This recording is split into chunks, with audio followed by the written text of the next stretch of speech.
Hello students, आज हम लोग करेंगे class 8 English NCERT Honeydew का chapter 1 the best Christmas present in the world. तो ये इसका फर्स्ट पार्ट मैं आपको एक्सप्लेन करूंगी और जो बाकी 2 और 3 पार्ट है वो नेक्स्ट वीडियो में हम लोग देखेंगे। बिफोर यू रीड में हम ये बता दें कि ये जो चैप्टर है हिस्ट्री की कुछ इंपॉर्टेंट डेट्स से रिलेटेड है और इसमें बताया गया है कि वो जो डेट्स हैं वो क्यों इंपॉर्टेंट हैं। I spotted it in a junk shop in Bridport, a roll top desk। तो यहाँ ऑथर बता रहे हैं कि उन्होंने एक कबाड़ की दुकान में जो कि ब्रिडपोर्ट इंग्लैंड में है एक रोल टॉप डेस्क देखी। The man said it was early 19th century and oak. तो जो कबाड़ी था यानी जो दुकानदार था उसने ये बताया कि ये जो डेस्क है ये 19th सेंचुरी की है और ओक की लकड़ी की बनी है। I had wanted one but they were far too expensive। मुझे बिल्कुल यही चाहिए थी लेकिन जो नई मैं खरीदता वो काफ़ी महंगी थी। This one was in bad condition। और जो ये मिल रही थी वो बहुत बुरी हालत में थी। The roll top in several pieces, one leg clumsily mended। और जो ऊपर के रोल टॉप था वो काफ़ी टुकड़ों में टूटा हुआ था। इवन इसका जो एक पैर था वो भी टूट चुका था और उसे जोड़ा गया था। Scorch marks all down one side. और इस पर किनारे की तरफ जले हुए के निशान थे। It was going for very little money. लेकिन ये काफ़ी कम कीमत पे मिल रही थी। इस वजह से मैंने सोचा कि मैं इसको रिस्टोर कर सकता हूँ और मैंने ख़रीद लिया। It would be a challenge, a risk. मुझे लगा कि ये जो है एक चुनौती है but I had to have it. लेकिन मैंने सोचा कि मैं इसको चैलेंज को पूरा कर सकता हूँ। I paid the man and bought it back to my workshop at the back of the garage. मैंने उस कबाड़ी को पैसे दे दिए, उसके कीमत चुका दी और उसको मैं अपने गैरेज के पीछे वाले वर्कशॉप में ले गया। I began work on it on Christmas eve. और मैंने क्रिसमस ईव के दिन से उस पर काम करना शुरू कर दिया। I remove the role top completely and pulled out the drawers. मैंने पूरी तरीके से उस ऊपर के हिस्से को हटा दिया और जो ड्रॉर्स थी वो खींचना शुरू की। The veneer had lifted almost everywhere. Veneer होता है जो ऊपर की पतली परत होती है प्लास्टिक की जिसको हम डेकोरेटिव करने के लिए लगाते हैं, जिसे हम लोग नॉर्मली सनमाइका बोलते हैं। ये फर्नीचर के ऊपर डेकोरेटिव करने के लिए उसे लगाया जाता है। तो वो जो था वो पूरी तरीके से निकल चुका था। It looked like water damage to me. और ये ऐसा क्यों हो गया था? पानी की वजह से, क्योंकि लकड़ी जो है पानी में फूल जाती है और वो उखड़ जाती है। Both fire and water had clearly taken their toll on this desk. यानी आग और पानी ने पूरी तरीके से इस डेस्क पर काम कर दिया था, पूरी तरह से उसको डैमेज कर दिया था। The last drawer was stuck fast. लेकिन जो आखिरी ड्रॉर थी वो फंस गई थी उसमें। I tried all I could to ease it out gently. मैंने पूरी तरीके से कोशिश करी कि आराम से वो किसी तरह बाहर निकल आए। In the and I use brute force. लेकिन आखिरी में मुझे बहुत ज़ोर का, ब्रूट फोर्स मतलब बहुत कड़ा जो फोर्स है वो लगाना पड़ा। I struck it sharply with the side my fist and drawer flew open to reveal the shallow space underneath a secret door. और मैंने मुट्ठी से, हाथ की मुट्ठी से दोनों तरफ से उसको बजाया और जो ड्रॉर थी वो बाहर आ गई। उसमें मैंने देखा कि उसके अंदर भी एक सीक्रेट ड्रॉर है, यानी ड्रॉर के अंदर भी एक सीक्रेट ड्रॉर है। ये देखिए, आप पिक में देख सकते हो कि ड्रॉर के अंदर भी एक सीक्रेट ड्रॉर थी। There was something in there. वहाँ पे कुछ था। I reached in and took out a small black tin box. और मैंने देखा वहाँ पे काले रंग का एक छोटा सा टिन बॉक्स था। Sellotape to the top of it and a piece of line note paper. और उस पर सेलो टेप से चिपका हुआ कुछ नोट पेपर यानी कुछ लिखा हुआ था। And written on it in shaky hand writing. और वो कुछ हिले हुए हाथों से लिखा था, यानी जिसने जब लिखा था तो उसके हाथ काँप रहे थे। जिम्स लास्ट लेटर रिसीव जनवरी 25, 1915। और ये लिखा हुआ था कि वो जो जिम का आखिरी पत्र है जिसको रिसीव किया गया था 25 जनवरी 1915 में।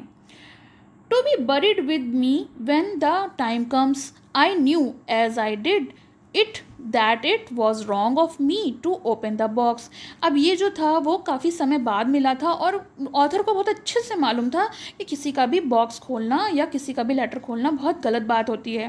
But curiosity got the better of my scruples, it usually does. लेकिन मेरे अंदर की जो फीलिंग थी कि मैं इसे करूं कि ना करूं, और जो मैं कर रहा हूं उससे हेजिटेट हो रहा था, वो हिचकिचा रहा था कि मैं खोलूं या ना खोलूं।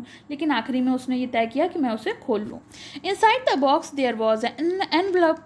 और बॉक्स के अंदर एक चिट्ठी, एक एनवलप था, लिफाफा। द एड्रेस रीड, उसने एड्रेस को पढ़ा। एड्रेस उसमें लिखा था Mrs Jim Macpherson, 12 Copper Beeches, Bridport, Dorset. और ये जो पता लिखा था ये इंग्लैंड का पता था। I took out the letter and unfolded. मैंने उसमें से पत्र निकाला और उसे खोला। It was written in pencil. वो जो पत्र था वो पेंसिल द्वारा लिखा गया था और उस पर ऊपर टॉप पे जो डेट लिखी थी, यानी ये जो पत्र लिखा गया था 26 दिसंबर 1914 को लिखा गया था। लेकिन ये रिसीव कब किया गया? 25 जनवरी 1915 को।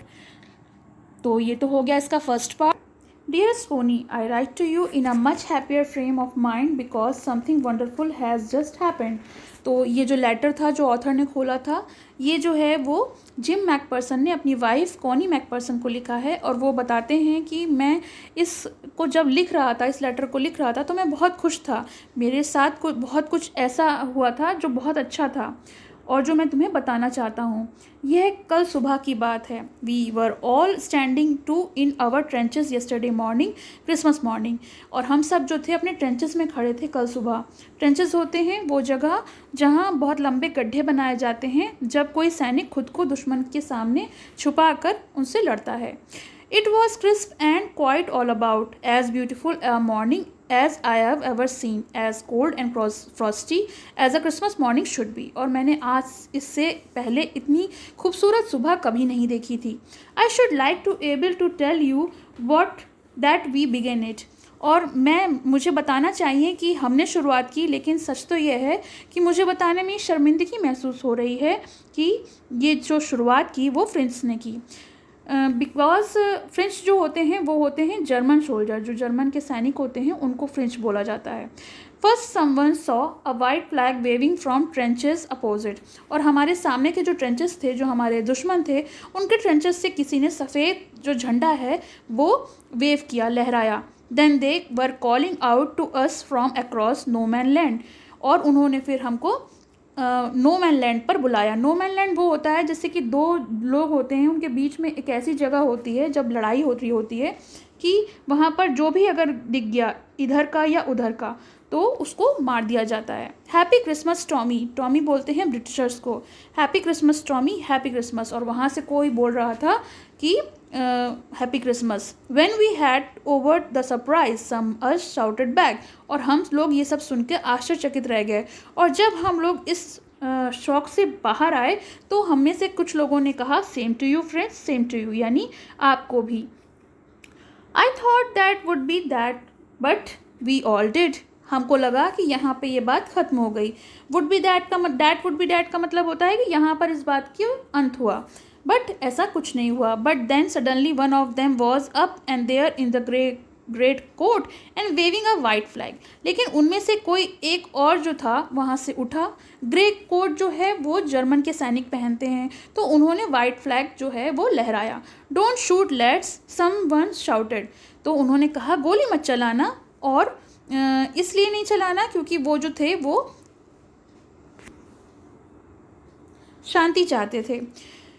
And no one did. और किसी ने भी गोली नहीं चलाई। Then there was another friends up on the parapet and another keeps your head down I told man it's a trick but is what it was not. तो उसमें से एक फ्रेंड्स ने कहा कि हो सकता है ये किसी की चाल हो, अपने सर नीचे रखो, लेकिन ऐसा कुछ भी नहीं था, ये कोई चाल नहीं थी। One of the Germans were waving a bottle above his head it's a Christmas day Tommy. और जर्मन्स में से एक ने अपनी बॉटल, वो बिल्कुल पागलों की तरह नाच रहा था और अपने सर पर एक बॉटल रखे हुए था, और उसने कहा कि आज क्रिसमस का दिन है टॉमी। टॉमी हमने बताया कि जो ब्रिटिश होते हैं उनके लिए टॉमी वर्ड यूज़ किया जाता है। We have schnapps, we have sausages, we meet you, yes. By this time there were dozens of them walking towards the across on no man's land and not a rifle between them. और उनके पास जो थे snaps थे। Snaps होते हैं एक तरह की ड्रिंक होती है ग्रेन की बनी हुई जर्मन्स की, और उनके पास सॉसेजेस थे, और उन्होंने कहा हम मिलेंगे। और सब लोग ये कहकर उस नो मैन लैंड जहाँ पर किसी का भी जाना अलाउड नहीं था वहाँ पर चल दिए। और उनके पास किसी के भी पास उनमें से राइफल नहीं थी। Little private Morris was first up, come on boys, what are we waiting for. और इधर से भी किसी ने बोला कि चलो हम लोग किस बात का इंतज़ार कर रहे हैं, and then there was no stopping them, और बस इतना ही कहना था कि किसी को कोई भी रोक नहीं पाया। आई वॉज द ऑफिसर, मैं एक ऑफिसर था और मुझे उन्हें रोकना चाहिए था, but I suppose but the truth is that never ever occurred to be me I should, लेकिन सच तो ये है कि मैं भी उनमें से किसी को रोकना नहीं चाहता था। All out their line and hours I could see men walking slowly towards one another, और मैं देखते ही देखते देखा कि उधर से और इधर से दोनों लोग जो हैं बीच में मिले। And I was one of them, और मैं भी उनमें से एक था। I was the part of this and in the middle of the war we were making peace, और युद्ध के दौरान हम लोग जो थे वो शांति का प्रमाण दे रहे थे, शांति का एक उदाहरण दे रहे थे।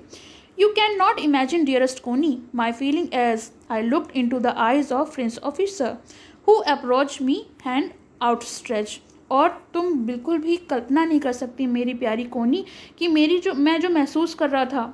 मैंने देखा कि जो सामने से एक फ्रेंच ऑफिसर चले आ रहे थे जो मेरी तरफ हाथ बढ़ा रहे थे। मैंने उनको देखकर उनकी आंखों में जो महसूस किया, जिनका नाम था Hans Wolf, he said gripping my hand warmly and holding it. उन्होंने हाथ बढ़ाया और मेरा हाथ इतने वार्मली हाथ में पकड़ लिया। आई एम फ्रॉम डसलडॉर्फ, और उन्होंने बताया कि वो डसलडॉर्फ से हैं। डसलडॉर्फ एक जर्मनी में जगह है।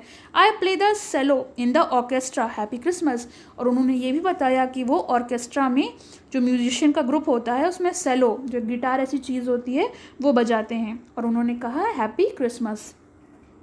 Captain Jim Macpherson, I replied, और मैंने उत्तर दिया, मैंने अपना इंट्रोडक्शन दिया कि मैं हूँ captain Jim Macpherson, and a happy Christmas to you, और मैंने भी उनको क्रिसमस की बधाई दी। I am a school teacher from Dorset, और मैंने बताया कि मैं भी डॉर्सेट से हूँ और मैं एक स्कूल टीचर हूँ। डॉर्सेट जो है वो एक ऐसी जगह है जो वेस्ट इंग्लैंड में है। ये तो हुआ इसका फर्स्ट पार्ट। सेकंड पार्ट के लिए मैं आपसे सेकंड वीडियो में मिलूँगी, और अगर आपको पसंद आया हो तो लाइक का बटन दबाएं और कमेंट सेक्शन में ज़रूर मेंशन करें। Thank you. पसंद आया हो तो लाइक करें, शेयर करें और चैनल को सब्सक्राइब करें।